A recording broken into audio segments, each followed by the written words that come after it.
দশকের পর দশক ধরে এই অঞ্চলের নিরাপত্তা কাঠামোর অন্যতম প্রধান নিয়ন্ত্রক ছিল যুক্তরাষ্ট্র। সৌদি আরব সহ উপসাগরীয় মিত্রদের নিরাপত্তার বড় ভরসা ছিল ওয়াশিংটনের সামরিক শক্তি ও অস্ত্র ভান্ডার। কিন্তু এবার সেই ব্যবস্থার বাইরে নিজেদের শক্তির সমীকরণ তৈরি করতে এগিয়ে এসেছে তিন প্রভাবশালী মুসলিম রাষ্ট্র: সৌদি আরব, তুরস্ক ও পাকিস্তান।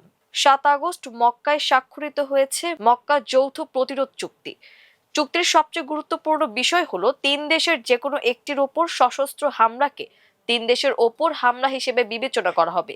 অর্থাৎ কোনো একটি দেশ আক্রান্ত হলে অন্য দুই দেশও যৌথ প্রতিরোধের কাঠামোর আওতায় আসবে। তাই প্রশ্ন উঠেছে, এই চুক্তি কি মধ্যপ্রাচ্যে মার্কিন আধিপত্যের বিদায় ঘণ্টা বাজিয়ে দিল? বিশ্লেষকরা বলছেন, এখনই পুরোপুরিভাবে মার্কিন আধিপত্যে প্রভাব না ফেললেও ওয়াশিংটনের জন্য এটি নিঃসন্দেহে একটি গুরুত্বপূর্ণ সতর্ক বার্তা। কারণ চুক্তিতে থাকা তিন দেশের সক্ষমতা আলাদা হলেও একে অপরের পরিপূরক। তুরস্কের রয়েছে শক্তিশালী সামরিক বাহিনী ও দ্রুত বিকাশমান প্রতিরক্ষা শিল্প। সৌদি আরবের রয়েছে বিপুল অর্থনৈতিক সক্ষমতা এবং মধ্যপ্রাচ্যে গুরুত্বপূর্ণ রাজনৈতিক প্রভাব। আর পাকিস্তান বিশ্বের একমাত্র মুসলিম পারমাণবিক শক্তিধর রাষ্ট্র। এই তিন শক্তির সমন্বয় ভবিষ্যতে মধ্যপ্রাচ্যের নিরাপত্তা সমীকরণে বড় পরিবর্তন আনতে পারে। বিশেষ করে সৌদি আরবের অবস্থান এখানে সবচেয়ে গুরুত্বপূর্ণ। কয়েক দশক ধরে রিয়াদের নিরাপত্তার প্রধান অংশীদার ওয়াশিংটন। যুক্তরাষ্ট্রের সামরিক উপস্থিতি, অস্ত্র সরবরাহ এবং প্রতিরক্ষার সহযোগিতার ওপর সৌদি নিরাপত্তা কাঠামো অনেকটাই নির্ভরশীল। কিন্তু এখন রিয়াদ একই সঙ্গে তুরস্ক ও পাকিস্তানের সঙ্গে প্রতিরক্ষা সম্পর্ক গভীর করছে।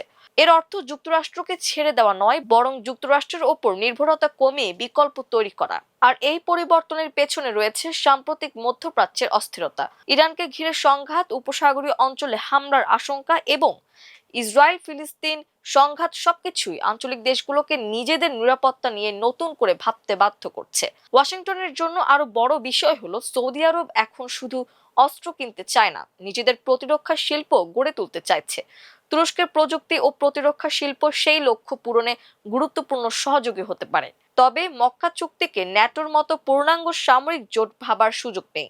এটি এখনো মূলত প্রতিরক্ষা সহযোগিতা, গোয়েন্দা তথ্য বিনিময়, সামরিক সক্ষমতা বৃদ্ধি, প্রতিরক্ষা শিল্প এবং কৌশলগত সমন্বয়ের একটি কাঠামো। তবু এর রাজনৈতিক বার্তা অত্যন্ত শক্তিশালী।